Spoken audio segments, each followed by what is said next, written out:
Nessa manhã é um domingo basicamente que a gente celebra a ceia do Senhor. E nos domingos de ceia, pelo menos quando eu tenho a questão da ministração, eu sempre procuro trazer algo que relembre quem o Senhor é, que relembre o que o Senhor fez e a oportunidade que Ele nos deu de estar aqui nessa manhã, basicamente. E pensando sobre isso, veio a escolha dessa primeira música que a gente vai cantar hoje, e eu achei muito interessante o fato de que na introdução foi dito que por mais que nós tenhamos atitudes que muitas vezes não agradam ao Senhor ou que não estejam de acordo com a vontade dEle, isso não abala o Senhor, isso não muda quem o Senhor é, basicamente. E isso não é por nossa causa, isso diz muito menos de nós do que do próprio Deus. Diz muito mais de Deus. Fala muito mais sobre quem Deus é e sobre a essência dele. A essência é essa que é imutável, que independente do que façamos, não leva ele a nos negar, não leva ele a olhar para nós e falar assim: não, eu não quero mais você aqui, você não é mais meu filho, você está excluído da minha graça. Mas todo dia Ele nos dá uma nova oportunidade de reencontrá-lo, uma oportunidade de estar com Ele, e é uma oportunidade de desenvolver um relacionamento com Ele dia após dia. E nessa manhã é mais um momento em que Ele quer conceder isso a cada uma das nossas vidas, uma oportunidade de falarmos com Ele, uma oportunidade de adorá-lo e ainda mais comunhão com os nossos irmãos. Então, eu convido a cada um dos irmãos a se colocar de pé nesse momento e com alegria, vontade no coração, força e sinceridade em cada uma das palavras que vão ser cantadas ao Senhor e ditas nessa manhã, que possa haver sinceridade de coração, para que possamos verdadeiramente adorar ao Senhor por quem Ele é. Amém?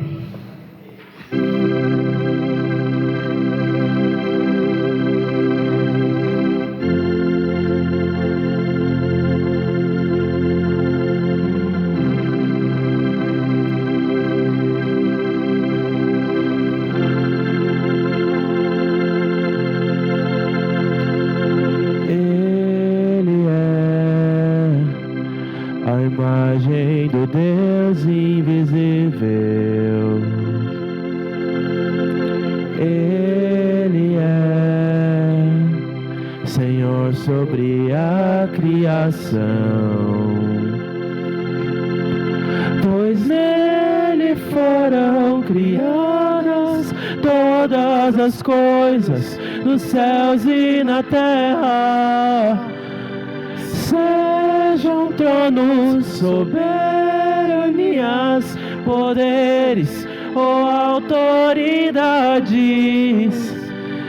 Ele é antes de tudo e a todos sustenta pela palavra, pois foi do agrado de Deus que em tudo Ele tenha supremacia.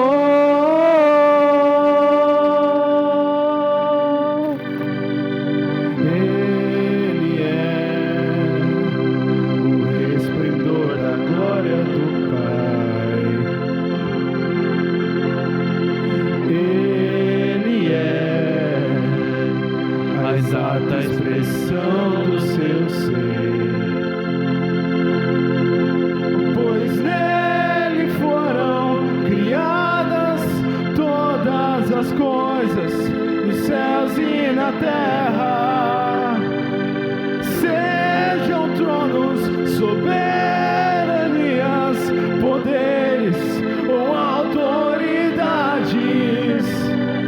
Ele é o antes de tudo e a todos sustenta pela palavra, pois foi do agrado de Deus que em tudo ele tenha supremacia.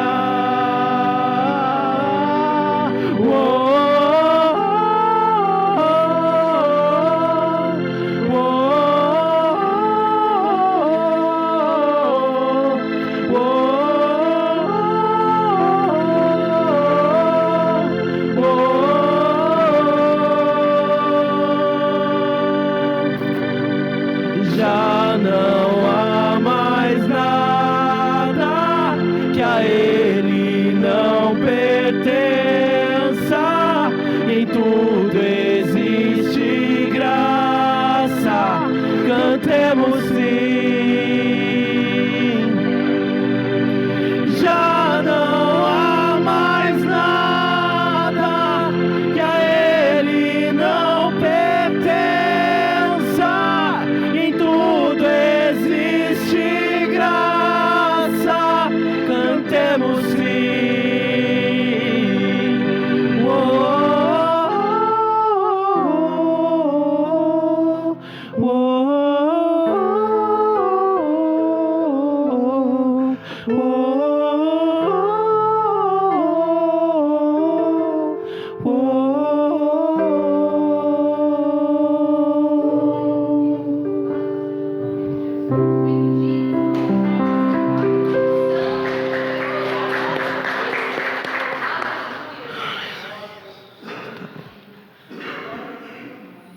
Amém. Os percalços fazem parte aí. A galera faz parte. Entendeu?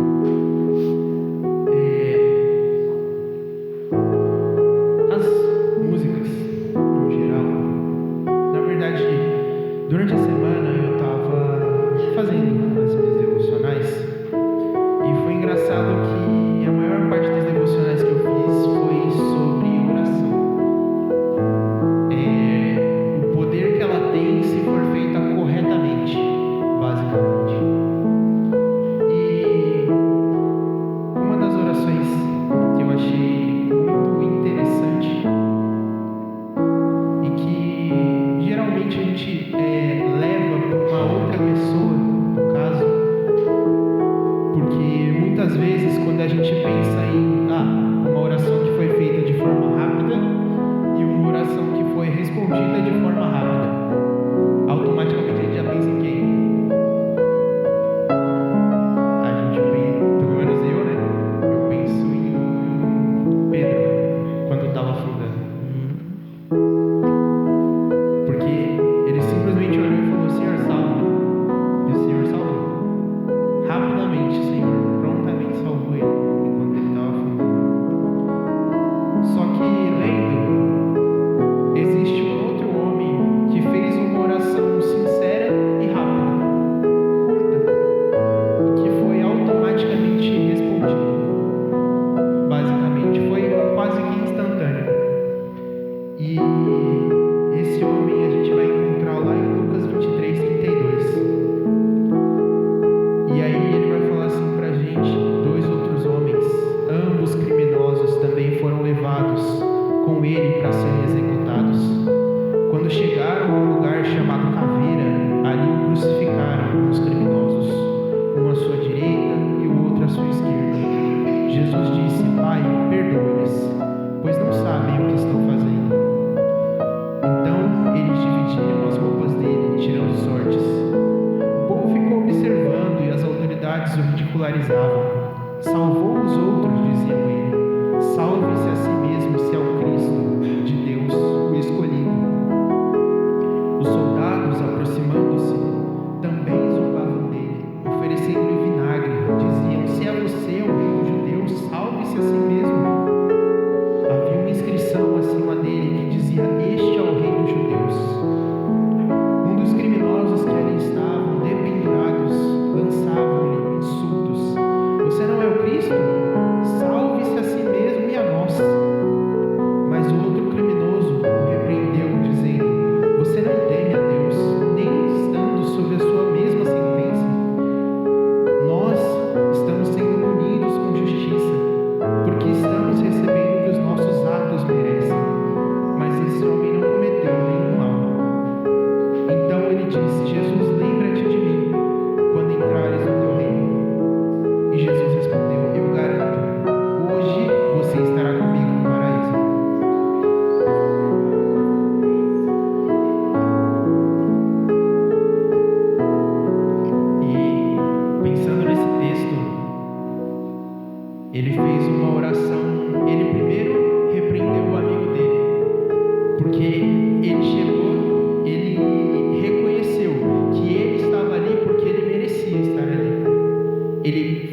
Eu sei que até aqui eu errei, mas no meu último ato, como o meu último ato, eu quero fazer algo certo. Eu quero entregar a minha vida ao Senhor e pedir ao Senhor para que quando o Senhor entrar lá nos céus, o Senhor lembre de mim. Lembre que eu tive uma vida inteira errada, mas que aqui eu me arrependi. E que a partir desse momento eu quero ser salvo pelo Senhor. E automaticamente o Senhor falou: ainda hoje estarás comigo no paraíso. E refletindo e pensando sobre isso, eu lembro exatamente do que foi dito no início aqui. Muitas vezes o orgulho que existe dentro de nós, no nosso coração, não permite a gente enxergar que estamos em uma vida de pecado ou que estamos pecando. O pecado se torna normal, o pecado se torna algo comum para nós. E nesse momento, nesse momento em que foi retratado para a gente tem duas faces, basicamente. A face daquele que manteve o seu orgulho intacto e meio que zombou de Jesus até o fim, dizendo: se você não é o rei dos judeus, então salva você mesmo e a mim. E a gente tem a face daquele que reconheceu que errou a vida inteira, mas que poderia ser perdoado naquele momento e ainda havia possibilidade de salvação para ele ali. Então, nesse momento, nessa manhã, com essa música, eu queria trazer aquilo que o Senhor fez por nós, a entrega do Senhor pelas nossas vidas e a oportunidade que Ele nos dá nessa manhã de nos aproximarmos dEle, de reconhecermos os nossos pecados diante dEle, de sermos perdoados e de podermos viver uma vida diferente para a honra, glória e louvor dEle. Amém?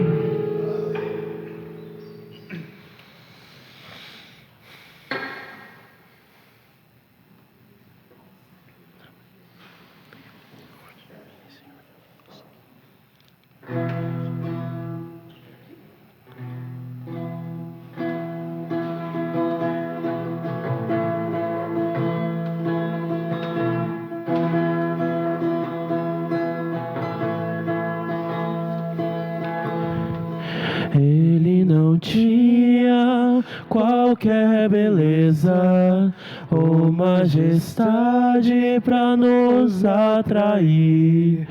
Nada havia em sua aparência para o desejarmos. Mas rejeitado dentre os homens, ainda assim carregou nossas dores. O seu castigo nos traz paz e a esperança não se esvai. A oferta pela culpa Ele ofereceu para satisfazer o Criador. Ele morreu para que a sua luz em nós pudesse brilhar. O Filho do amor se entregou em nosso lugar.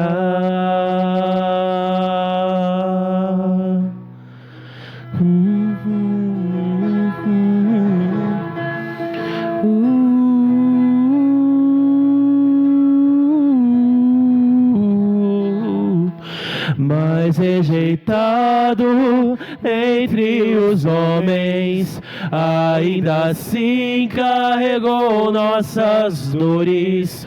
O seu castigo nos traz paz e a esperança não se esvai. A oferta pela culpa Ele ofereceu para satisfazer o Criador. Ele morreu para que a sua luz em nós pudesse brilhar. O Filho do amor se entregou em nosso lugar.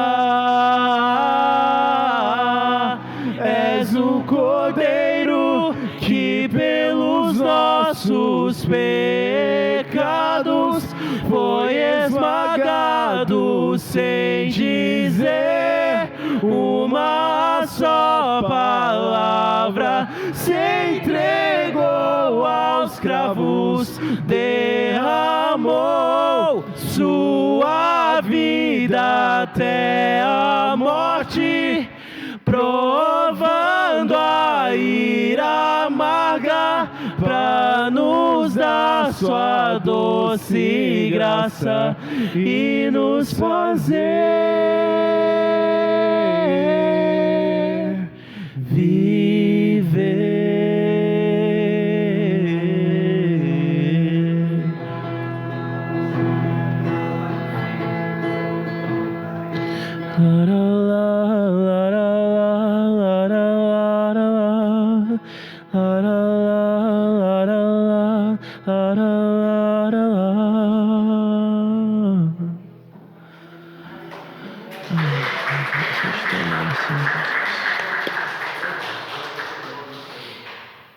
Amém. E esse mesmo Deus que morreu, que nos salvou e que foi por nós, Ele tem uma maravilhosa graça que nos conduz dia após dia, que nos sustenta e que nos fortalece. Amém? Que nessa manhã possamos cantar a maravilhosa graça do nosso Deus. Maravilhosa graça, teu amor que não falha, tomou o meu lugar, levou a minha cruz, seu sangue me salvou, minha dívida pagou. Oh, Jesus, eu canto, porque hoje livre sou.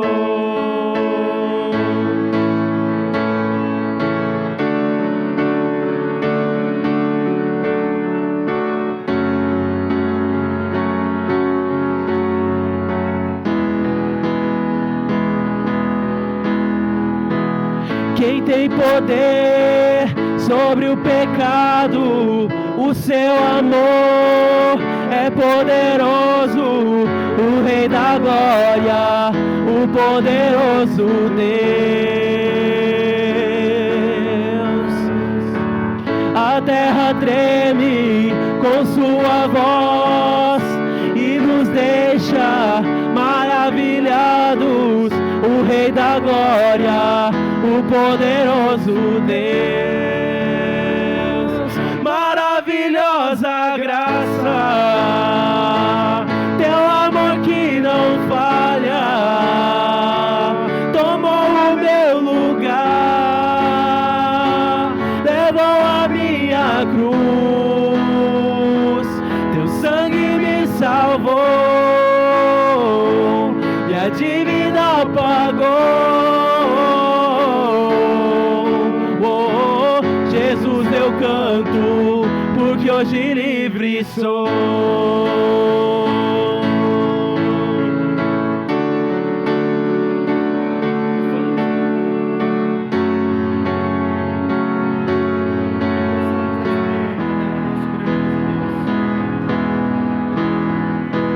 És quem traz paz ao caos dos homens, é escudo aos indefesos, o Rei da Glória, o poderoso Deus. Reina em justiça sobre as nações, a luz que brilha na escuridão, o Rei da Glória, o poderoso Deus. maravilhosa graça, teu amor que não falha, tomou o meu lugar, levou a minha cruz, seu sangue me salvou, minha dívida pagou. Jesus, eu canto, porque hoje livre sou.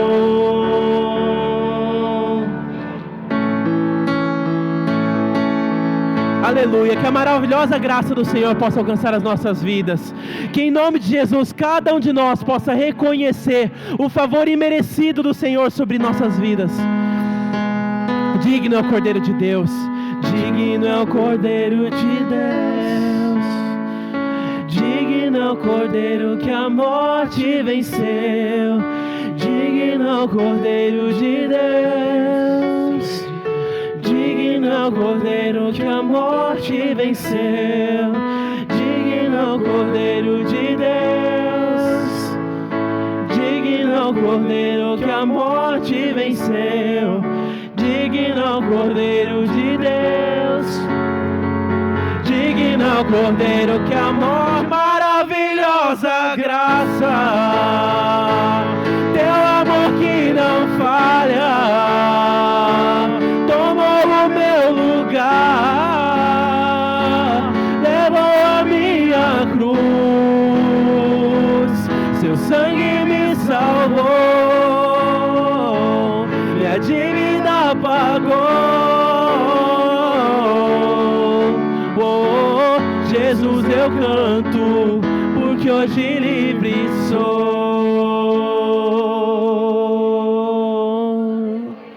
Amém. Louvado seja nosso Deus nessa manhã, porque livres somos por sua causa. Ele nos tornou livres e Ele nos trouxe até aqui nessa manhã para falar com cada um dos nossos corações. Amém.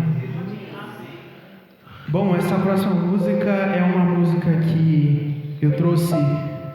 Eu não trouxe, na verdade, não foi trazida ainda aqui, mas foi colocado durante a semana para que os irmãos pudessem estar escutando, para que os irmãos pudessem estar refletindo sobre a letra dela e sobre a mensagem que ela nos traz, amém?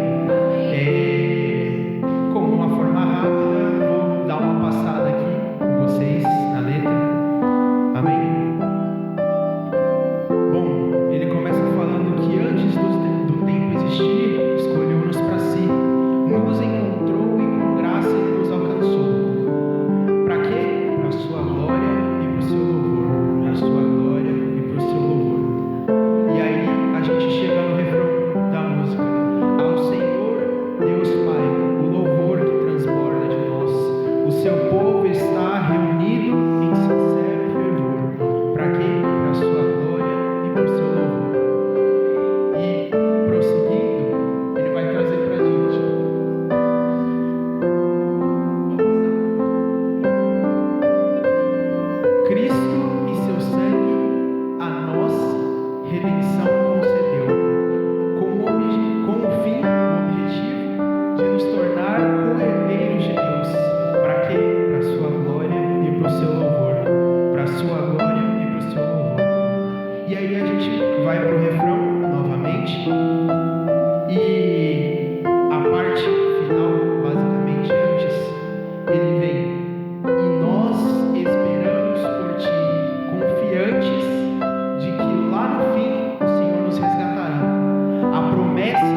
Antes do tempo existir, escolheu-nos pra si. Nos encontrou e por graça Ele nos adotou para a sua glória e pro seu louvor, para a sua glória e pro seu louvor. Ao Senhor Deus Pai, o louvor que transborda de nós, o seu povo está reunido em sincero fervor para a sua glória e pro seu louvor.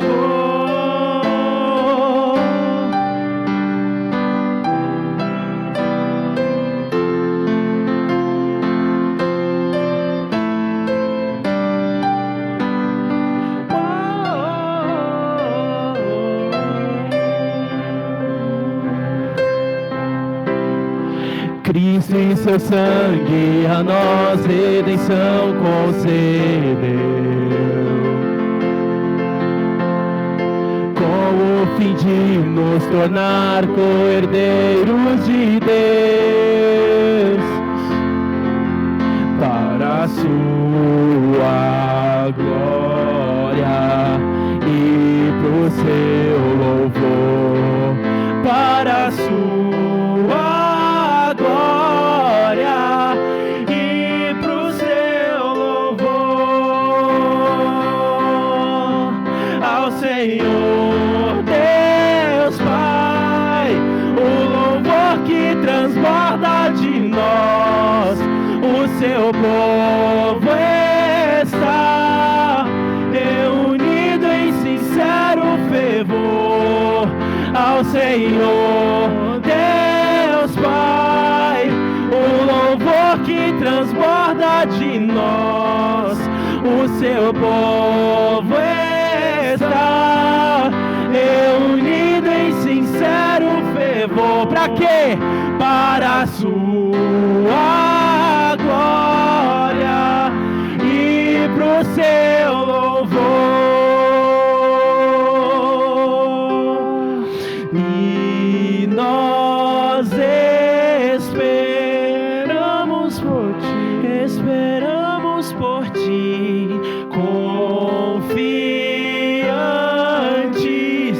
que lá no fim nos resgatarás. A promessa feita aqui traz certeza, todo viver pra tua glória será. E nós esperamos por ti, confiantes que lá no fim nos resgatarás. A promessa feita aqui traz certeza, todo viver pra sua glória será. Ao Senhor Deus Pai, o louvor que transborda de nós, o seu povo está reunido em sincero fervor. De novo, ao Senhor Deus Pai, o louvor que transborda de nós, o seu povo está reunido em sincero fervor. Para quê? Para a sua glória e pro seu louvor, para a sua glória e pro seu louvor.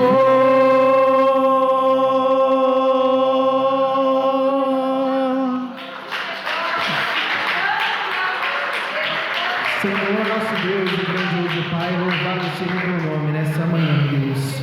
Porque graças ao Senhor nós podemos nos colocar aqui diante da tua presença, louvando ao Senhor para a tua glória e para o teu louvor, para a honra do Senhor, Deus. Bendito e exaltado seja o teu nome, que trabalha dentro de cada um de nós, que nos transforma de dentro para fora, tirando todo e qualquer orgulho que exista dentro de nós, Deus, para que a gente consiga reconhecer a tua grandiosidade e o teu poder, Pai. Louvado e agradecido seja o teu nome nessa manhã. Obrigado por podermos entoar louvores que exaltam e que engrandecem ao teu santo e poderoso nome, Pai. Louvado seja o Senhor que trabalha dentro de cada um de nós. Santo, santo, santo é o Senhor. Que o Senhor possa continuar falando a cada um dos nossos corações e que nós possamos continuar prestando um excelente culto ao Senhor nessa manhã, Deus Todo-Poderoso. Louvado seja o Senhor nessa manhã, Deus, em nome de Jesus. Amém. Amém. Agora passaremos para o momento de oferta. Eu queria compartilhar com os irmãos um texto que teoricamente é bem conhecido, que falamos dele recentemente, basicamente, e o texto se encontra lá em 1 Reis 19.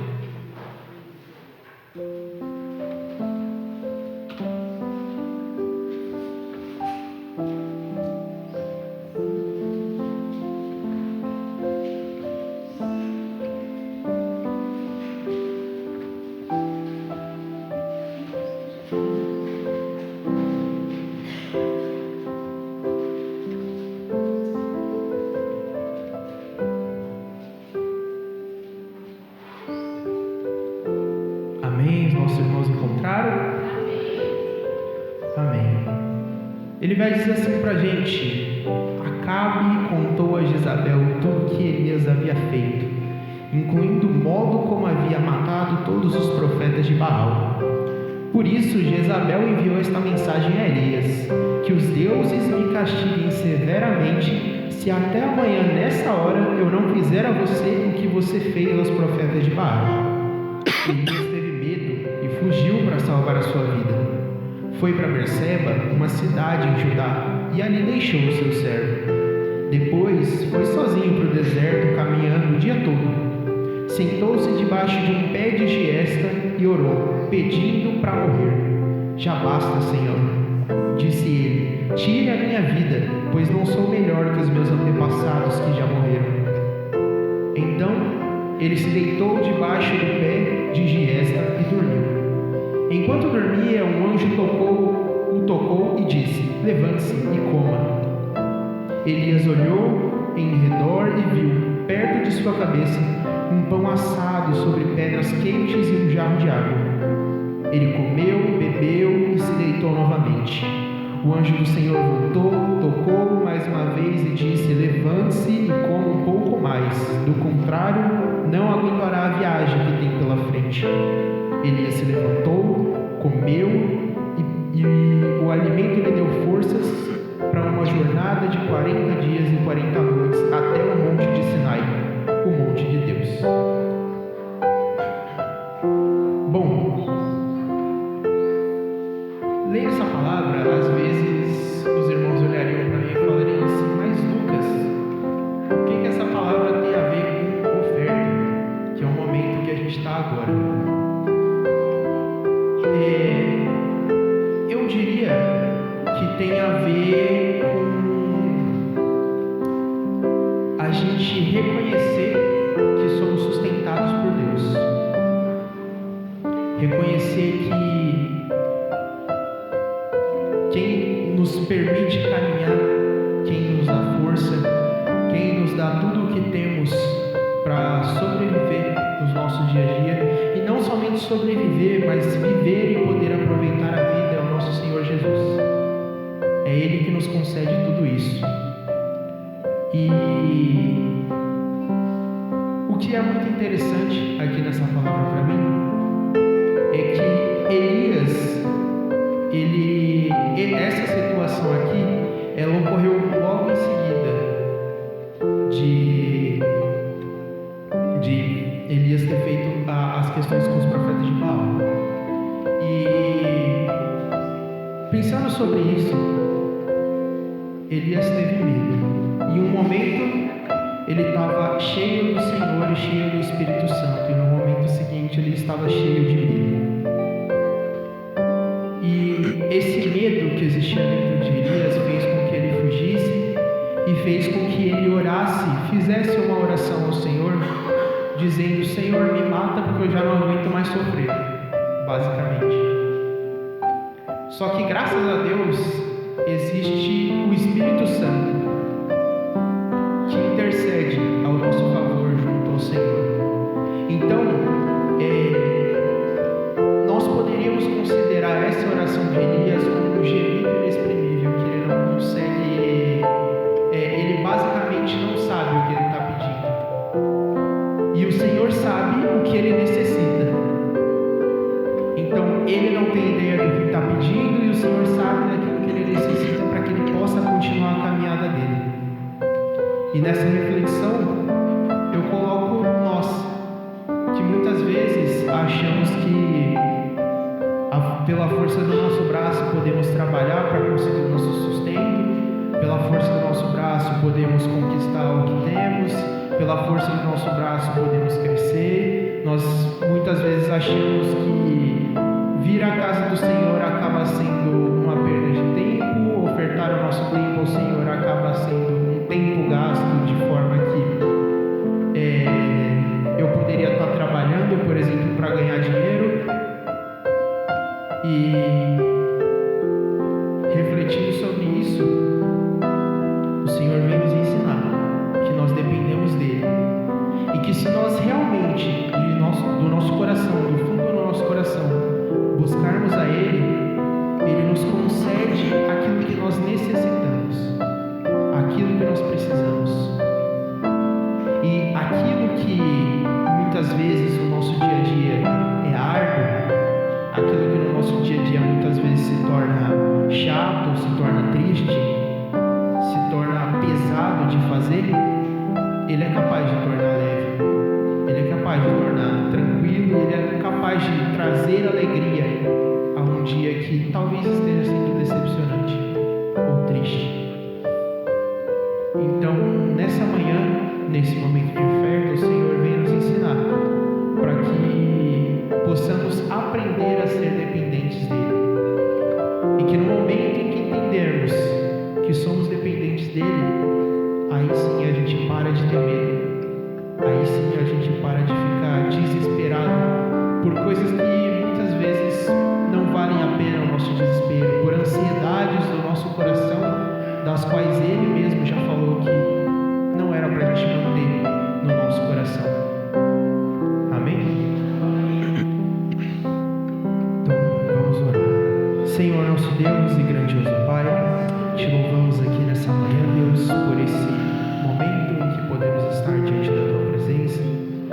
Obrigado, Deus, por nesse momento vir ensinar aos nossos corações, às nossas almas, que o Senhor vai muito além do que aquilo que nós podemos pensar.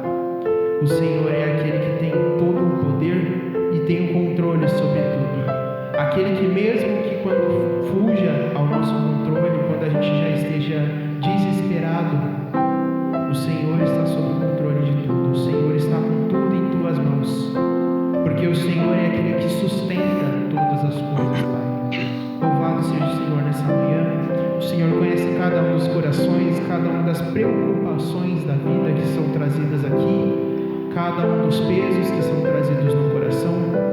E eu creio que o Senhor tem o poder de ajudar e tratar cada uma das pessoas que estão aqui nessa manhã, Deus, retirando esse peso que existe muitas vezes dentro dela e trazendo a paz do Senhor, para que eles possam viver uma vida mais leve, para que nós possamos viver uma vida mais leve, uma vida que agrade ao Senhor, uma vida em que nós venhamos a priorizar ao Senhor e não os nossos problemas ou o nosso trabalho ou tirar o tempo do Senhor para fazer qualquer outra coisa da nossa vida, Pai. Mas colocamos ao Senhor em primeiro lugar. E a Tua palavra nos ensina que se buscarmos ao Senhor em primeiro lugar, tudo aquilo que necessitamos e precisamos, o Senhor irá nos acrescentar. O Senhor não permitirá que venha a faltar em nossos lares, em nossas vidas. O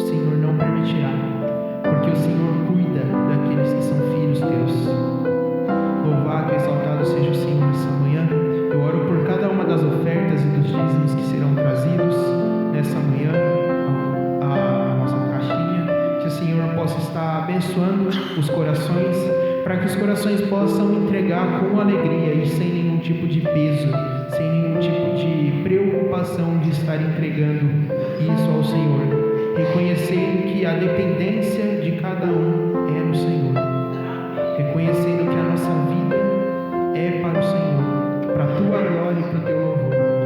Então, que em nome de Jesus não venhamos a ter peso em nossos corações, mas que possamos ter alegria em poder ofertar e dizimar ao Senhor nessa manhã, Deus Todo-Poderoso. Em nome de Jesus, amém. Amém. Os irmãos podem trazer suas ofertas e dízimos.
Vou pedir para você abrir a palavra do Senhor lá em 1 João. 1 João.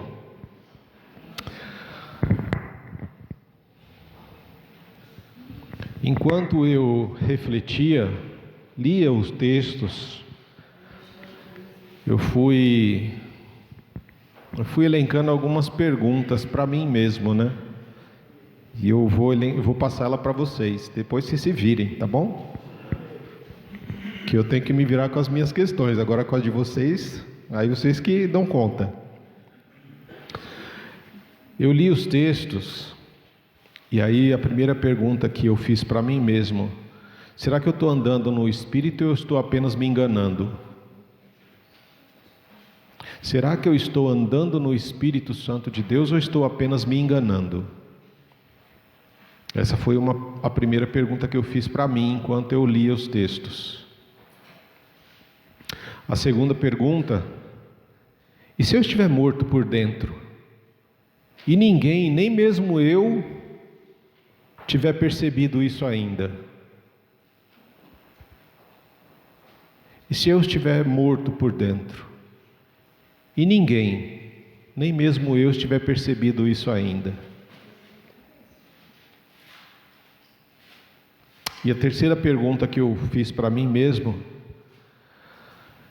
será que eu estou tão cego pelas trevas do meu pecado que eu não consigo discernir a luz?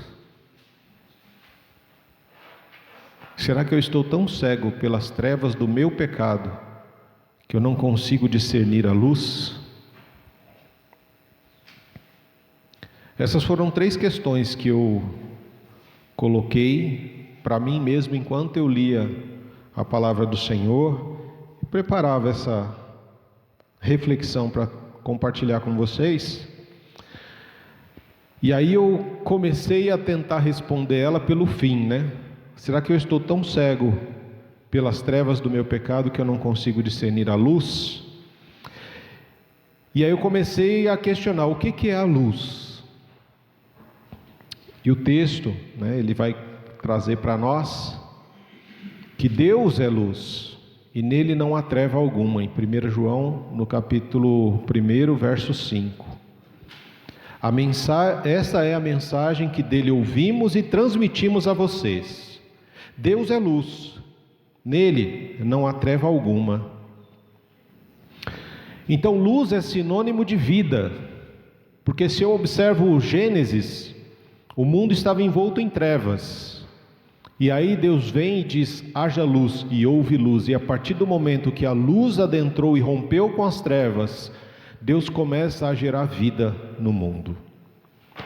E o interessante é que à medida que a gente vai caminhando na leitura de Gênesis, nós vemos que Deus cria o sol para governar o dia e a lua e as estrelas para governar a noite.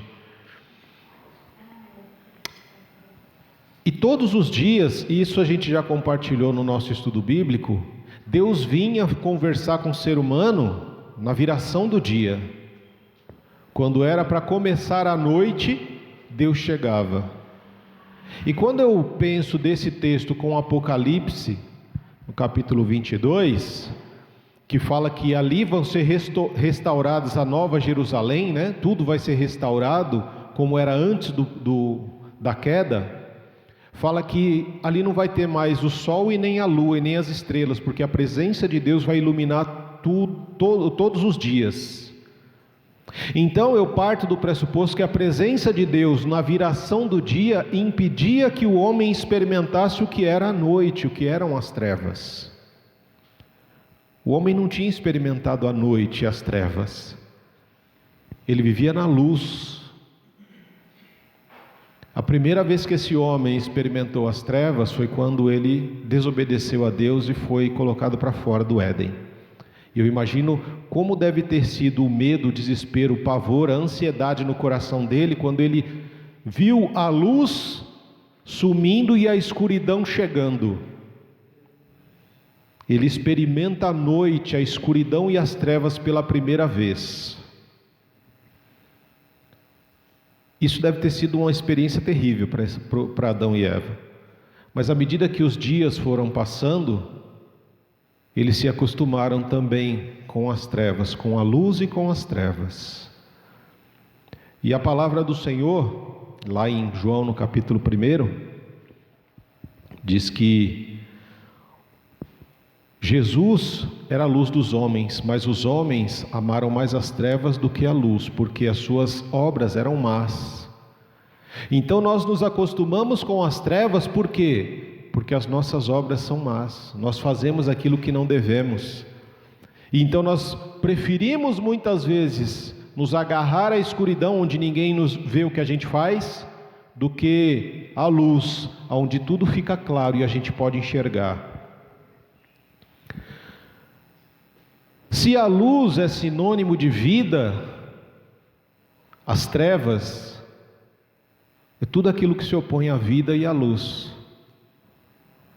Tudo aquilo que se opõe à vida, ou seja, é o inverso, né? A morte, e as trevas, a escuridão, se opõem à luz. Enquanto a luz pressupõe calor, acolhimento, a escuridão pressupõe frieza, distanciamento, medo, ansiedade por não saber aquilo que está ao nosso redor. João diz que Deus é luz, João diz que Deus é vida, mas o próprio Jesus diz: eu sou a luz do mundo, quem anda comigo não anda em trevas, mas anda em vida. O próprio Jesus diz isso. Então tudo que se opõe à luz e se opõe à vida, se opõe a Deus, que é luz e vida. As trevas são tudo aquilo que se opõe a Deus, se opõe à luz e à vida. Cristo, quando ele vem ao mundo, ele vem com um propósito de restaurar aquele homem que foi colocado para fora do Éden, da presença de Deus, reconciliar novamente esse ser humano perdido com o seu Criador. E aí o que acontece? Quem se opõe a Cristo é o quê? Anticristo. A palavra do Senhor em Tessalonicenses, 2 Tessalonicenses, o apóstolo Paulo vai dizer que vai chegar um tempo em que vai se manifestar o anticristo, e ele vai querer se assentar no trono de Deus, e ele vai enganar a muitas pessoas, fazendo inclusive milagres e maravilhas, e se dizendo ser o próprio Messias, o Cristo. Essa carta de João, ela foi escrita por volta do ano 85 até 95 mais ou menos, essa primeira carta era uma carta circular, porque ela não tem um destinatário específico. Então ela foi escrita a priori para a igreja de Éfeso e para as outras igrejas que nós vemos lá em Apocalipse, as 7 igrejas do Apocalipse. Essa era uma carta circular para aquelas igrejas que estavam enfrentando grandes dificuldades, porque ela foi escrita no 85 depois de Cristo. Cristo já havia morrido há pelo menos aí uns 60, 70 anos, quando essa carta foi escrita. Muitos apóstolos, os apóstolos já estavam mortos. Pedro, João já estavam mortos. Pedro e Paulo já estavam mortos. E aí o João escreve esta carta já próximo do fim da sua própria vida, para fortalecer o relacionamento entre as igrejas, porque as igrejas enfrentam dificuldades, enfrentam lutas, enfrentam problemas internos e externos. E mesmo dentro das igrejas, nós encontramos pessoas que falam uma coisa, mas praticam outra. E João vai escrever essa carta exatamente para alertar a todos sobre esse tipo de vida, sobre esse tipo de comportamento que existe dentro das igrejas, que pode parecer algo tranquilo. Ah, mas todo mundo faz isso. Tem muita gente que fala uma coisa e faz outra. Mas nós não somos chamados para isso. Nós somos chamados para fazer diferença. Então, João, ele vai escrever esta carta a começar para denunciar a presença dos anticristos dentro da igreja. Porque vai ter o anticristo, que é o inverso do Cristo, né? Porque para toda coisa, para tudo aquilo que Deus cria de bom, o inimigo perverte e cria algo ruim. Mas assim como tem os cristãos dentro das igrejas, também existem os anticristos dentro da igreja. E uma das coisas que os anticristos falavam era contra a encarnação de Cristo. Não, Cristo não veio como ser humano, como gente. Ele não nasceu como a gente. Ele só apareceu. Ele apareceu, você olha, não tem. Você olha para cá, apareceu o Cristo aqui. Eles diziam isso. Por isso que o capítulo 1 da primeira carta de João, ele vem trazer para nós uma experiência sensorial da presença de Jesus. Ele nos convida a viver essa experiência a partir do testemunho dos nossos sentidos, do tato, da audição. Cristo foi visto, foi ouvido, foi tocado, foi contemplado, e a presença poderosa de Cristo como um ser humano, como eu e você, fez com que fossem estabelecidos relacionamentos profundos e transformadores entre Cristo e aqueles que caminhavam, que andavam com Ele. E este relacionamento transformador foi chamado de comunhão. Comunhão, onde eles podiam falar com Cristo, sem reservas, sem medos. Eles revelavam as suas fragilidades, as suas vulnerabilidades, e não eram julgados por isso, mas eram acolhidos e instruídos pelo próprio Cristo. E isso trazia, essa comunhão de Cristo com os seus, trazia alegria completa. E é esse o desejo do irmão João, quando ele diz no verso 4 do capítulo 1: escrevemos essas coisas para que a nossa alegria seja completa. Ele escreve dizendo: Jesus, o Cristo, ele veio para confrontar toda a mentalidade grega, de que os deuses não encarnavam para morrer ou viver como ser humano, mas Cristo fez isso. Ele se tornou um ser humano e habitou entre nós, e quando ele se foi, ele enviou o Espírito Santo para habitar em nós, dentro de cada um de nós, a fim de que nós possamos desenvolver com Ele um relacionamento profundo e transformador, como esse que João descreveu, onde nós podemos ouvir o Espírito, ver o Espírito agindo em nós e através de nós, podemos contemplar a ação poderosa do Espírito, transformando mentes e corações. Esse é o chamado dele para nós. Mas os anticristos também, eles diziam que o Cristo não encarnou, Jesus não veio como ser humano. E eles não diziam só isso: nós temos comunhão com Deus. Os anticristos diziam: nós temos comunhão com Deus. Nós não cremos que Ele tenha encarnado, mas nós temos comunhão com o próprio Deus. E é a partir daí que o apóstolo João, ele vem dar nome a esses anticristos. Olha, se você diz que Deus, Ele é luz, e você diz que tem comunhão com Deus, mas a sua prática de vida não diz isso, você vive nas trevas, então você é um mentiroso. O que você fala é diferente daquilo que você faz, e se isso acontece, o João é muito claro, ele não usa meias palavras: ô irmão, ô irmã, não é bem assim, você diz que tem comunhão, mas tem essas coisas aqui, né? Não, olha, a questão é a seguinte, meu querido, minha querida: Deus é luz e você anda nas trevas, um não tem comunhão com o outro, e se você diz que tem comunhão com Deus, mas vive nas trevas, você é um mentiroso. E se eu pegar o texto de João no capítulo 8, ele diz que a mensagem de Deus não tem espaço no coração dessas pessoas, porque eles estão cheios de si mesmos, e o que eles dizem normalmente é mentira, e quem conta a mentira desde o Gênesis é o diabo. Então o mentiroso é um filho não de Deus, não tem comunhão com Deus, mas tem comunhão com o diabo, é um filho do diabo. Quando nós observamos o texto, irmãos, é extremamente importante a gente entender isso, porque na mentalidade judaica, verdade não é apenas o que eu falo, mas é principalmente aquilo que eu demonstro com a minha vida, a minha prática. Porque a verdade não são simples palavras. O próprio Jesus diz: eu sou o caminho, a verdade e a vida. Ninguém vem ao Pai se não for por mim. Ninguém vai ao Pai se não for pelo caminho, pela verdade e pela vida, que é o Cristo.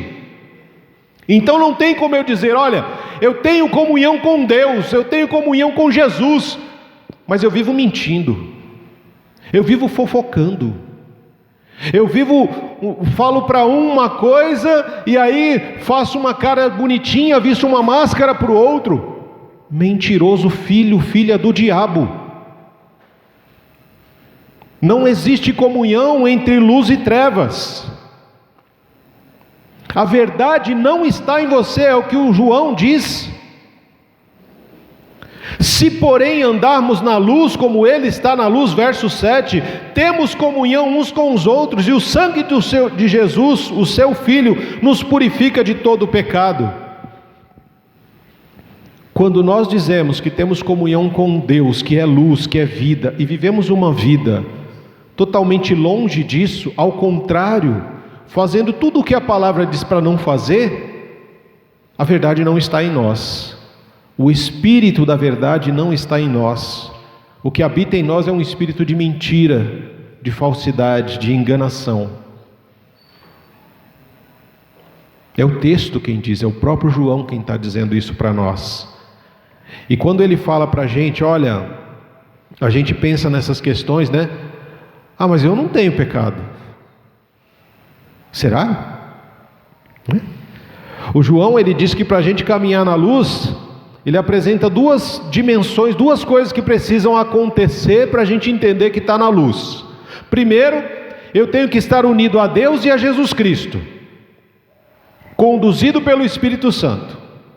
E segundo, estar em comunhão com a igreja, com a comunidade do Senhor, com a comunidade dos santos. Essas duas coisas precisam acontecer constantemente na minha vida, para que eu possa dizer que eu estou caminhando na luz. E aí eu me lembro muito da passagem de Hebreus, né? Porque essa passagem, esses dois pontos, estar unido a Cristo Jesus, conduzido pelo Espírito, e ter comunhão com a igreja, precisam acontecer. Mas, se eu observar isso, então os anticristos, eles falam a primeira coisa: eu estou unido a Deus, a Jesus, e sou conduzido pelo Espírito.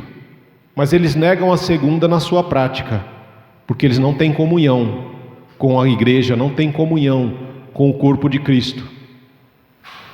Ao ponto do autor de Hebreus escrever, no capítulo 10, verso 25, não deixem de congregar como é costume de alguns, porque congregar, estar junto com os irmãos constantemente na igreja, essa comunhão da igreja pressupõe crescimento, ajuda a cada um de nós a crescer no conhecimento e na graça de Deus.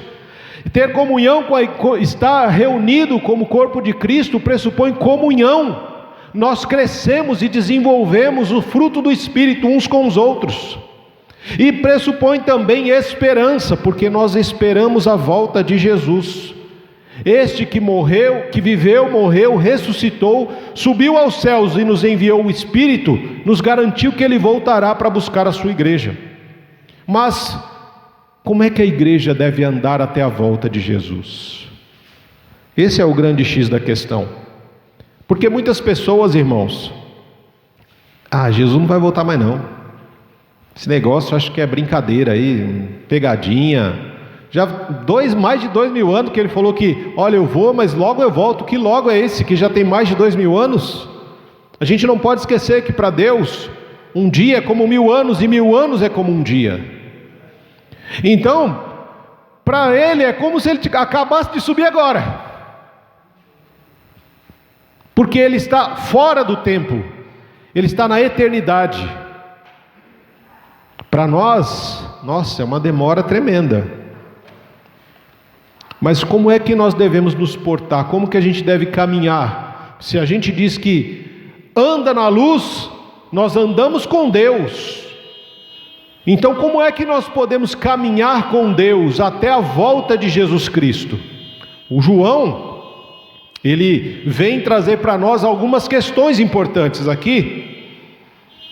4 passos que a igreja deve se atentar para caminhar com Cristo até a volta de Cristo.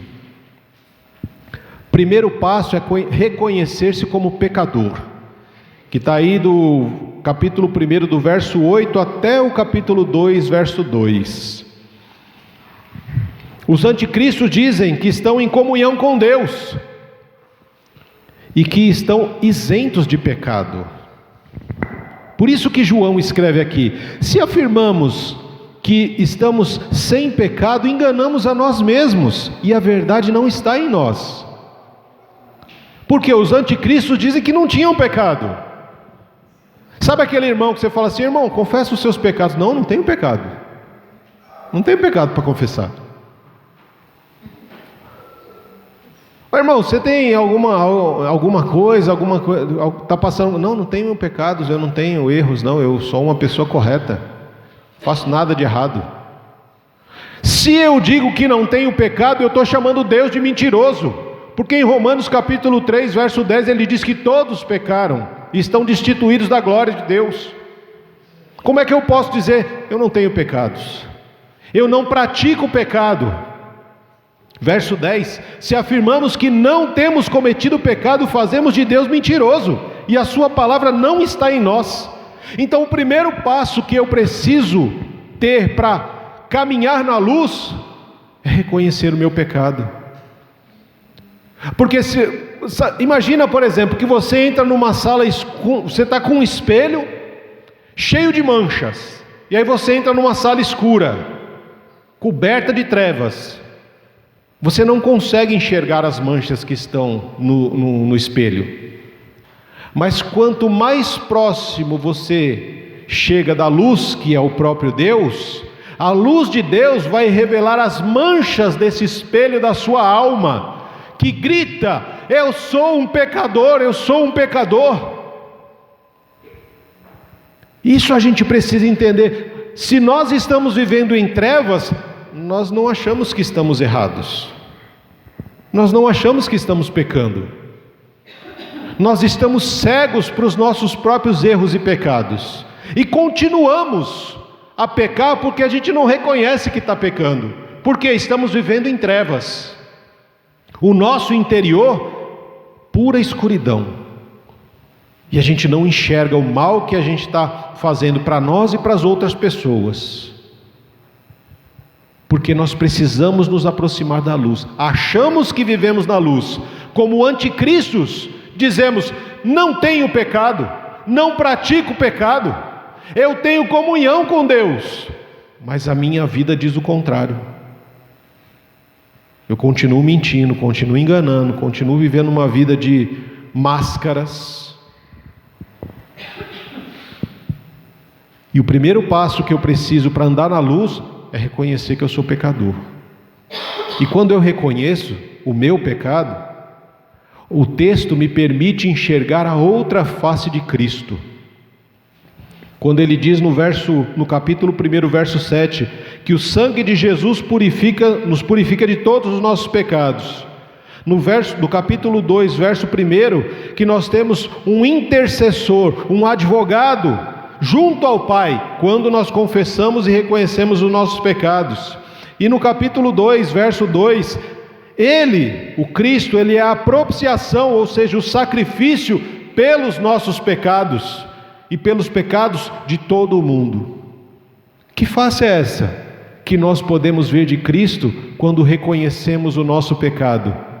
A face daquele que João pregou lá no capítulo 1, verso 29. Eis o Cordeiro de Deus que tira o pecado do mundo. Eis o Cordeiro de Deus que tira o pecado do mundo. Essas passagens dizem que Ele é o nosso sumo sacerdote, que vai à presença de Deus e intercede por nós junto ao Pai. Ele é o próprio sacrifício em nosso lugar. Ele se dá como sacrifício. Ele é o sumo sacerdote e também o cordeiro que morre no nosso lugar.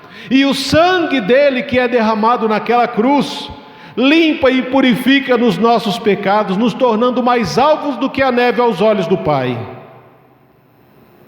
Mas para isso eu preciso reconhecer que eu sou um pecador e que eu preciso confessar o meu pecado ao Senhor, abandonar esta prática de pecado e não voltar jamais a esta prática, porque se eu volto, eu sou como a porca que foi lavada e depois volta a se lambuzar na lama, se revirar na lama, o cachorro que vomita algo que lhe fez mal e depois ele volta e come o próprio vômito. Assim somos nós, quando nós confessamos o pecado e voltamos a praticá-lo. Então o primeiro passo é esse: confessar o pecado, abandonar e não voltar a praticá-lo. É nojento quando a gente pensa em comer o próprio vômito, né? Pois é, mas é o que a gente faz quando volta a fazer aquilo que a gente já fez. Quando a gente tem algo em nós que faz passar mal, a gente vomita porque tem alguma coisa que está fazendo mal, não é verdade? Põe para fora. Mas aí depois a gente vai e come tudo de volta. É assim a nossa vida de pecado. O segundo passo para caminhar na luz é o amor. O amor que está escrito aí, a partir do verso 3, do capítulo 2, verso 3 até o verso 11. O tema central aqui é o amor ao próximo como consequência do conhecer a Deus e estar na luz. Como que nós sabemos que conhecemos a Deus? O verso 3 diz: sabemos que o conhecemos se obedecermos os seus mandamentos. Aquele que diz, eu conheço, mas não obedece os mandamentos, é mentiroso, e a verdade não está nele. Ele volta novamente a confrontar aqueles que falam uma coisa, mas praticam outra. Sabe aquela questão, muitas vezes a gente pergunta para uma pessoa assim, como é que você sabe que você está em Deus? Porque eu conheço, pastor. Eu sou conhecedor da palavra. Eu sou membro da igreja de Monte Santo. Eu sei que eu conheço a Deus, porque eu sou salvo porque eu conheço a Deus. Eu sou membro da igreja, eu participo das programações, eu venho nos estudos. Conhecer a palavra e não praticá-la era melhor que nem conhecesse. Porque uma coisa é Deus julgar aquele que não conhece, a outra é quando Deus vai julgar aquele que conhece, mas decidiu não obedecer. E cada vez que nós ouvimos a palavra, cada vez que nós participamos de um estudo, nós assumimos uma responsabilidade de viver aquilo que nós estamos aprendendo. E se não vivemos, consequências virão. Não adianta você ser membro da igreja XYZ, não adianta você me dizer que você é conhecedor da palavra, porque aquilo que realmente, o verdadeiro conhecimento de Deus, ele é traduzido numa obediência àquilo que nós aprendemos e colocamos em prática na nossa própria vida. Quando nós aprendemos do Evangelho e colocamos isso em prática, conhecemos a Deus. Por quê? Porque obedecemos. Uma coisa é crer em Deus, outra coisa é obedecer a Deus. Dentro das igrejas tem um monte de gente que crê em Deus, mas você conta nos dedos as pessoas que decidiram obedecer a esse Deus em que eles creem. Porque a obediência pressupõe negação de si mesmo. Para obedecer àquilo que o Senhor me diz, eu preciso negar a mim mesmo. Para obedecer ao Senhor, muitas vezes eu preciso tomar cada dia a minha cruz. Para obedecer ao Senhor, eu preciso seguir Jesus, andar com Jesus, não para o sucesso do mundo, mas até o Monte Caveira, na cruz, e ali permitir que o meu ego seja crucificado, que a minha vontade seja crucificada. Precisamos amar, e quando falamos em estar com Deus, isso é importante compreender, porque a palavra diz para nós que nós precisamos fazer e agir como Cristo fez. Olha o verso 5 do capítulo 2: mas se alguém obedece a sua palavra, nele verdadeiramente o amor de Deus está aperfeiçoado. Dessa forma, sabemos que estamos nele. Aquele que afirma que permanece nele deve andar como ele andou. Se eu digo que tenho comunhão com Deus, eu preciso andar como Deus andou aqui na terra. E como é que Deus agiu aqui na terra? Como é que Jesus agiu aqui na terra? Se eu abrir a palavra em João no capítulo 13, verso 1, na parte B, diz que, tendo amado os seus que estavam no mundo, amou-os até o fim. Jesus amou os seus discípulos até o fim. Ele amou as pessoas que estavam no mundo até o fim, até o momento em que elas negaram Ele. Ele foi até a cruz, por todas as pessoas. Mas a comunhão só existe para aqueles que aceitam Jesus, que creem em Jesus e que obedecem a Jesus. A esses, Deus lhes dá o direito de se tornarem filhos e filhas de Deus. E isso é importante a gente guardar no nosso coração. Jesus, ele não disse: olha, vocês têm que me amar como eu amei vocês. Não. Se abrirmos a palavra, e nós falamos muito disso no ano passado, em João no capítulo 13, verso 34, amem-se uns aos outros como eu amei vocês. Se vocês amarem uns aos outros como eu amei vocês, o mundo vai saber que vocês são meus discípulos, que têm comunhão comigo, que andam na luz. Então eu devo agir aqui, andar aqui como Jesus andou e como Jesus agiu. Eu devo doar-me pelo outro. Não há amor maior do que aquele que ama o seu irmão, que dá a vida pelo seu amigo. Jesus nos chama para viver o verdadeiro evangelho na essência.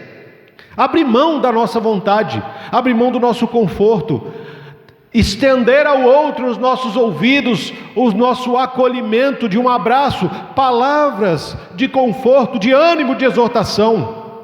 É assim que o Senhor nos chama para viver aqui. Assim como Ele viveu, nós também temos que viver, porque Ele tinha comunhão com o Pai, e para que nós tenhamos comunhão com Ele, nós precisamos viver da forma como o Evangelho nos diz que nós temos que viver por aqui.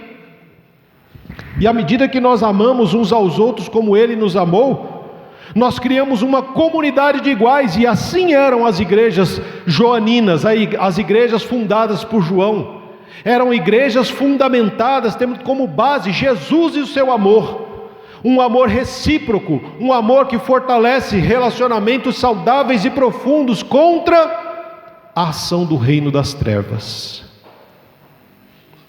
É esse tipo de comunidade que Deus espera de nós, é esse tipo de igreja que Deus espera olhar e ver aqui, como muitas igrejas, por exemplo a igreja de Tessalônica, onde a igreja de Tessalônica se tornou um exemplo para todas as igrejas, de fé, de amor, de esperança, porque colocavam em prática tudo que eles estavam aprendendo do apóstolo Paulo. E Paulo diz em um determinado momento ali da carta aos Tessalonicenses: olha, irmãos, nós amamos tanto vocês, que decidimos não dar apenas a palavra de Deus a vocês, mas a nossa própria vida.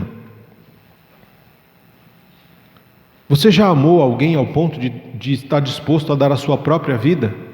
E eu não estou dizendo de marido e mulher não, eu estou dizendo de um amigo, um irmão. É esse tipo de amor que Deus espera de nós. Quando a gente doa o nosso tempo, a gente poxa, eu vou estudar isso aqui para poder compartilhar com meu irmão e a gente poder crescer junto. É esse tipo de amor que Deus espera de nós. É esse amor que Ele quer que cresça dentro da comunidade. Reconhecer-se pecador e amar uns aos outros como Ele nos amou. Terceiro passo: não amar o mundo e nem as coisas que nele há. Está aí no capítulo 2, a partir do verso 12 até o 17. Porque quando nós amamos o mundo, irmãos, e tudo o que nele há, nós perdemos a nossa identidade como filhos de Deus, e a nossa capacidade de sermos agentes de transformação do reino, como sal e luz no mundo. Porque se nós fazemos as mesmas coisas que o mundo faz, não existe diferença entre nós.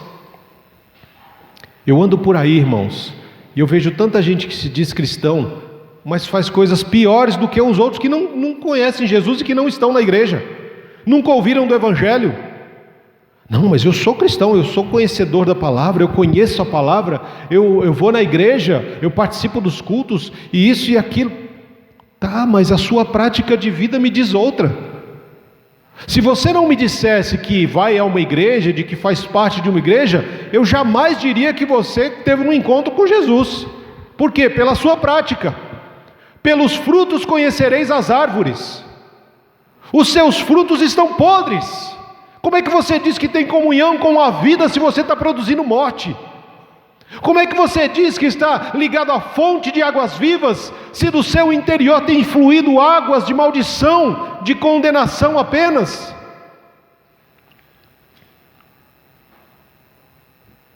Muitas vezes, muitas pessoas, irmãos, falam uma coisa, mas fazem outras, e a palavra vem, o apóstolo João, ele vai descrevendo, ele começa escrevendo para os filhinhos, ele diz para os filhinhos, aí a partir do verso 12, ele fala para os filhinhos sobre o perdão dos pecados e a importância de conhecer ao Pai. Quando ele fala filhinhos, ele fala para toda a igreja. Mas de repente alguém vai se achar assim: não, mas eu sou jovem, não é para mim, né? Ele escreve para os jovens: ah, mas eu já sou pai, eu sou mãe. E ele escreve para os pais: filhinhos, sobre o perdão. É importante vocês entendam que os seus pecados foram perdoados e vocês precisam conhecer aquele que os perdoou. Pais, é importante que vocês conheçam a palavra que existia desde o princípio. No princípio era o Verbo, e o Verbo estava com Deus, e o Verbo era o próprio Deus.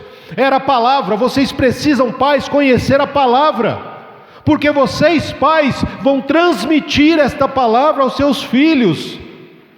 Jovens, existe dentro de vocês uma força que vocês ainda não conhecem, mas vocês têm uma força tremenda, e é importante que vocês guardem a palavra no coração de vocês para vencer o maligno. A força que está dentro de vocês precisa ser direcionada pela palavra que vocês têm que guardar no coração. E quando a palavra direciona a força do seu coração, vocês já venceram o maligno. Não amem o mundo, porque se vocês amarem o mundo, vocês vão estar andando não na luz, mas nas trevas. Este mundo jaz no maligno. O lugar onde o inimigo tem grande ação é no mundo. Um mundo que já está mergulhado em trevas e escuridão, irmãos. E se nós nos afundarmos em trevas e escuridão, nós estamos perdidos. Para andar na luz, eu preciso reconhecer que sou pecador, amar o meu irmão como fui amado por Jesus, e não amar o mundo, e nem as coisas que nele há. E isso é difícil, irmãos, porque vai ter coisa boa nesse mundo, né, para a nossa carne. Tudo que tem que a nossa carne gosta está à nossa disposição. E aí a gente precisa podar, a gente precisa limitar a ação da nossa carne. E por que vocês acham que tem tantos anticristos dentro da igreja? Exatamente por isso. Porque amar a Deus é muito difícil, amar o próximo também, andar como Jesus andou. Misericórdia, pastor, eu olho aquela cruz lá atrás, chega a me dar um frio na barriga, eu quero ir para mais longe dela. Mas pastor, tem tanta coisa boa nesse mundo, que é tão difícil da gente resistir, né? E aí a gente tem um monte de gente dentro da igreja que quer ter o melhor dos dois mundos. E aí é o quarto passo: cuidado com os anticristos. Capítulo 2, do verso 18 até o 28. Cuidado com os anticristos. Cuidado com aqueles que estão na igreja, mas não são a igreja. Cuidado com o joio que está no meio do trigo. Cuidado com aquele que diz com a boca louvar a Deus, mas o seu coração está longe dele. Pastor, mas aí eu vou estar julgando? Não! Observe os frutos, observe o comportamento, observe a prioridade da vida dessas pessoas. Pelo fruto conhecereis. E este tema, irmão, de tomar cuidado com os anticristos, está extremamente ligado ao que João chama de a última hora. Filhinhos, esta é a última hora, e assim como vocês ouviram que o anticristo está vindo, já agora muitos anticristos têm surgido. Por isso sabemos que essa é a última hora. Eles saíram do nosso meio, mas na realidade não eram dos nossos, pois se fossem dos nossos, teriam permanecido conosco. O fato de terem saído mostra que nenhum deles era dos nossos. Muita gente, irmãos, a gente vai desenvolver amizades, boas amizades com muita gente que não traz Jesus no coração, com muita gente que não está arrependida, com muita gente que usa máscaras. Na sua frente ela é uma coisa, quando sai da sua presença ela é outra. É aquela pessoa que para você vem falar do fulano, mas quando sai de você ele vai falar de você para o ciclano. São pessoas que a gente precisa tomar cuidado, e isso gera conflitos, gera divisões em famílias, em igrejas. o leve trás, a fofoca, o disse-me-disse, vou falar, irmão, você sabe do pastor, nossa, o pastor, irmão, não sei o que, tarará, tarará. Irmão, não quero saber do pastor. Se você tem alguma coisa contra o pastor, você vai orar e vai falar com ele. Irmão, você viu o que a irmãzinha fez? Não vi, também não me interessa. Se você viu e não é bom, vá lá e converse com ela. Chame, vá falar com o pastor, chame e juntos resolvam. Quando você acolhe uma mentira ou uma fofoca, você empresta os seus ouvidos ao diabo. Porque o outro já emprestou a boca dele. Aquele que mente já emprestou o coração e a boca para o diabo. Aquele que cria contendas entre irmãos é uma das coisas que Deus odeia, que Deus abomina. É a contenda é aquele que cria contendas e conflitos dentro do relacionamento entre os irmãos. E é o que mais tem dentro das igrejas. Porque são anticristos. Porque se Cristo, ele vem para unir, o anticristo vem para separar, para distanciar, para quebrar aquilo que é a união de Jesus, para criar barreiras novamente. Em Efésios 2 diz que Jesus veio para derrubar as barreiras de inimizade que existiam entre gregos e gentios, e fazer dos dois um único corpo, um único ser humano. Mas os anticristos estão dentro da igreja para separar este corpo, para criar novamente muros de inimizade. Você não sabe o que o irmão falou de você, você não sabe o que o irmão fez. Você tinha feito tal coisa, o irmãozinho foi lá e fez o contrário do que você fez. São formas de separação, são formas de criar contendas, muros. E nós precisamos estar atentos, irmãos, porque essas pessoas, esses anticristos estão dentro da igreja. Eles pregam, eles cantam, eles dão estudo, eles choram, eles se derramam, mas não existe arrependimento dentro deles. Eles amam o pecado porque o pecado satisfaz a sua carne. Eles não buscam se alimentar da palavra, eles não buscam a presença de Deus, para que os seus pecados, para que as manchas de orgulho e vaidade do seu coração não sejam reveladas. Procuram manter distância de Deus, são inconstantes,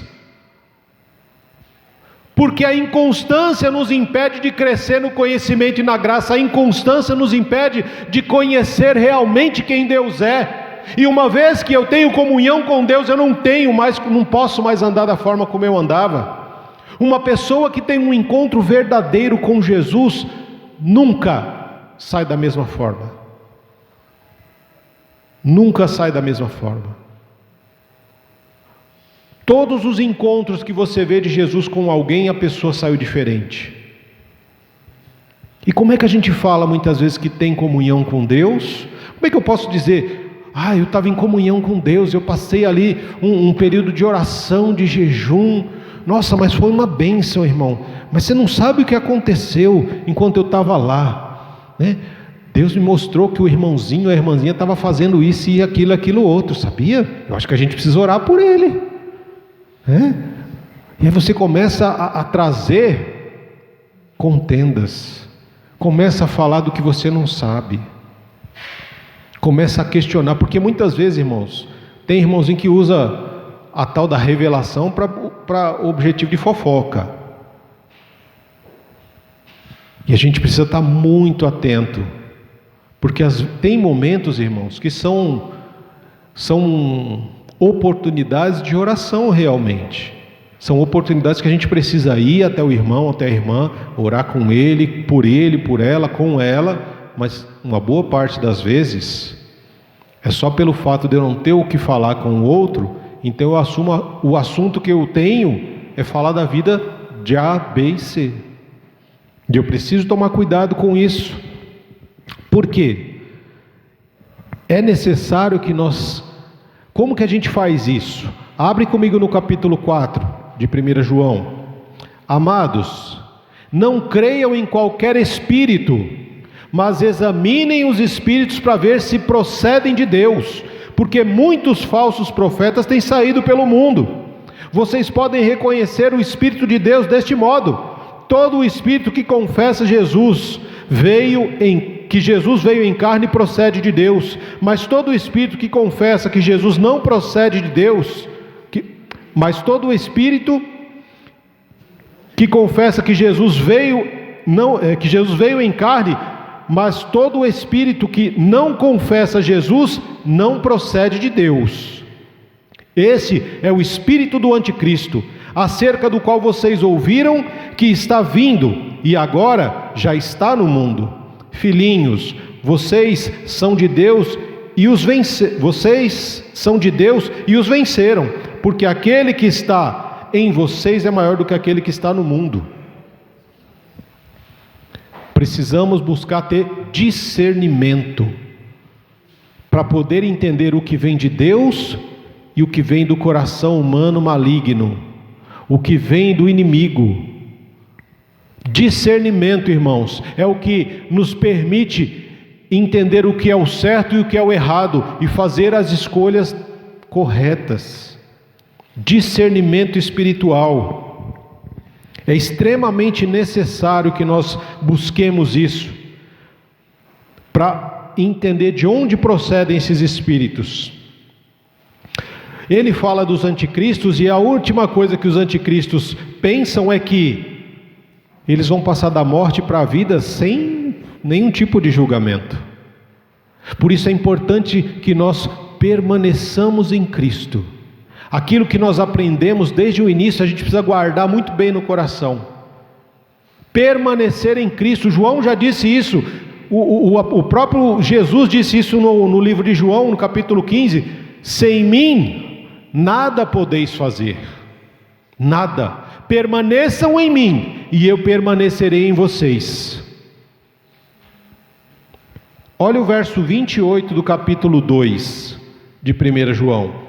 Filhinhos, agora permaneçam nele, para que, quando ele se manifestar, tenhamos confiança e não sejamos envergonhados diante da sua vinda.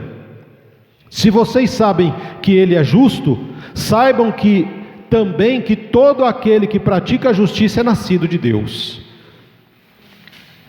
Os anticristos achavam que Jesus iria voltar, sim, e que eles iam passar da morte para a vida sem julgamento. Por quê? Porque eles diziam ter comunhão com Deus, mas as práticas dele diziam o contrário.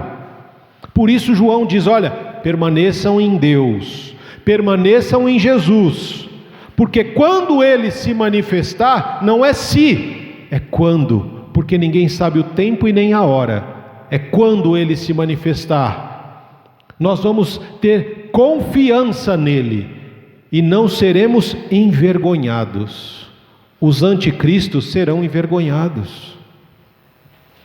São aqueles que estão na igreja, mas não são a igreja, e quando Jesus se manifestar em glória: Senhor, Senhor, que bom que o Senhor voltou. Não te conheço, colega. Como assim, Senhor? Eu estava lá na igreja, eu cantei, eu preguei, eu orei em línguas, fiz milagres. Não te conheço. E estas são características dos anticristos. Em Hebreus, no capítulo 6, vai dizer isso, que essas pessoas que experimentaram o poder do Espírito Santo de Deus, que experimentaram os milagres do Senhor, que estiveram na comunhão com os irmãos, com Deus, que participaram da vida da igreja, mas que abandonaram, que nunca realmente estiveram ali, é impossível conduzi-las ao arrependimento novamente, porque para isso teria que crucificar Jesus novamente aos olhos deles. Sabe aquela questão, irmãos? Tem gente que, quando você fala Jesus foi crucificado, foi morto, é mesmo, acredito não acreditando, mas é legal ficar na igreja, é bom lá ter comunhão com os irmãos, participar dos almoços, participar das festas, né, tem uns louvores que são bem legais e tal, e a pessoa fica, convive, faz amizade com todos aqui, mas ele não crê em Jesus. Ele não crê no sacrifício de Jesus. E ele não sabe nem, ele não tem certeza da sua salvação, porque, né, ele diz que foi salvo, que diz que tem comunhão, mas a vida dele diz o contrário. Ele faz totalmente o contrário do que a palavra orienta. Essa pessoa só iria, talvez, se arrepender verdadeiramente se Cristo voltasse encarnado novamente e fosse crucificado diante dos olhos dele, de novo. Não vai acontecer. A palavra fala que Cristo morreu uma vez para sempre. E quando ele voltar agora, não vai vir mais como uma criança no ventre de Maria. Ele vai vir como Rei dos Reis e Senhor dos Senhores, com um exército celestial, rompendo e rasgando os céus, para buscar a sua noiva amada, que caminhou na luz, reconheceu o seu pecado, amou um ao outro como foi amado por Cristo, não amou o mundo e sofreu por não amar o mundo, e tomou cuidado com os seus relacionamentos, tomou cuidado com os anticristos, porque quando um anticristo sai da igreja, ele quer levar muitos consigo, irmãos. Quando um sai da presença de Deus, ele quer levar o máximo de pessoas que ele pode consigo. Eu vou... Não, irmão, vigia, veja que tipo de espírito que está por trás disso.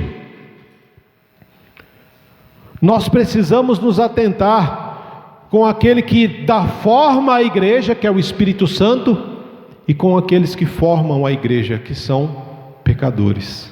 A igreja é formada de pecadores, pessoas que em um determinado momento da vida se tornam membros de uma igreja e têm a esperança de se tornar membro de uma igreja cheia, alegre, fervorosa, contagiante, mas à medida que o tempo vai passando, conflitos vão acontecendo, frustrações, decepções sérias muitas vezes acontecem.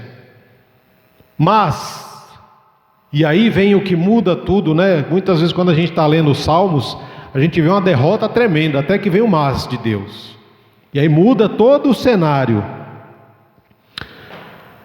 Quando nós decidimos permanecer, apesar das decepções, apesar das lutas e das dificuldades, nós podemos contemplar o milagre de Deus, transformando homens, mulheres, jovens, crianças, adolescentes, idosos, no corpo de Cristo. Mas para isso a gente precisa permanecer, e permanecer andando na luz, andando com Deus, porque Deus é luz e nele não há trevas. Se nos afastarmos, vamos permitir que raízes de amargura cresçam no nosso coração e nos afastem da comunhão, nos afastem da mesa.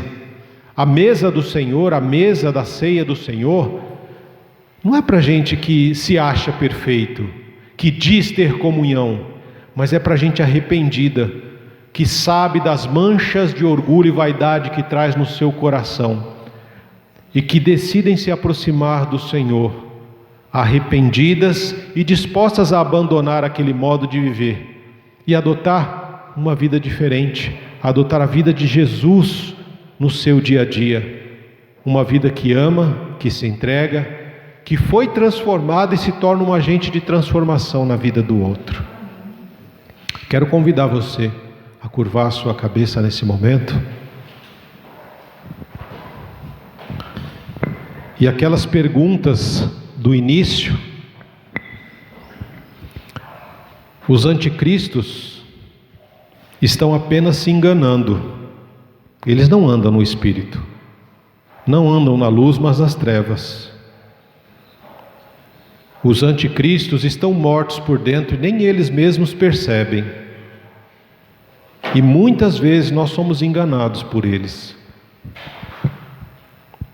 Eles estão tão cegos pelas trevas dos seus pecados que já não conseguem mais enxergar a luz. Os anticristos mentem. E se porventura nós estamos vivendo uma vida de mentiras, nós também estamos nos tornando anticristos, mentirosos e filhos do diabo. Mas se nós confessarmos os nossos pecados, as nossas mentiras, a vida vazia que nós estamos vivendo, os conflitos e contendas que nós estamos criando, nós podemos encontrar o Cordeiro de Deus que tira o pecado do mundo. Nós podemos encontrar o sumo sacerdote que vai interceder ao Pai em nosso favor, se deu como sacrifício por nós, e o sangue dele nos purifica de nossos pecados. E ele, uma vez que nos arrependemos e cremos e obedecemos a Jesus, ele nos diz: vai, não peques mais. Vigia onde você tem andado, onde os teus pés têm andado, com quem você tem andado, o que você tem falado, a quem você tem emprestado os seus lábios e o seu coração. Oh Senhor, tem misericórdia de nós. Se porventura, Pai, nós estamos nos parecendo mais com os anticristos do que com Cristo, tem misericórdia de nós, porque o nosso coração ele é enganoso, Senhor, e não queremos ser enganados por ele. Sabemos que o nosso coração tem uma doença incurável e que só o Senhor pode curar. Então vem, Senhor, nesta manhã, Deus, e cura o nosso coração, cura a nossa mente, cura os nossos olhos e ouvidos, cura o nosso coração, Senhor, em nome de Jesus. Que o Teu Espírito Santo esteja habitando rica e poderosamente dentro de nós e fazendo crescer em nós o fruto do Espírito. Nos ajuda, Senhor, a nossa caminhada, a realmente termos comunhão com o Senhor, para que as nossas palavras não sejam negadas pela nossa prática de vida. Que a nossa vida, Senhor, fale mais do que as nossas palavras. Que a nossa vida revele mais do Senhor do que as palavras que nós falamos. Em nome de Jesus, Senhor, eu rogo a Ti em favor da Tua igreja, para que o joio não tire as forças do trigo, Pai, mas que o trigo seja fortalecido cada vez mais pela presença poderosa e pela ação do Teu Espírito Santo. Oh Deus querido e santo, nós sabemos que a ceia do Senhor, a mesa do Senhor, é para todo aquele que crê, para todo aquele que se entregou ao Senhor e que obedece a Tua palavra. Que nós possamos ser essas pessoas, que não venhamos apenas à mesa como um ritual religioso, mas reconhecendo o Teu sacrifício, Pai. Que o amor de Deus, que a graça de Cristo Jesus, que a comunhão e a consolação do Espírito Santo inundem as nossas vidas, os nossos lares, em nome de Jesus. Amém.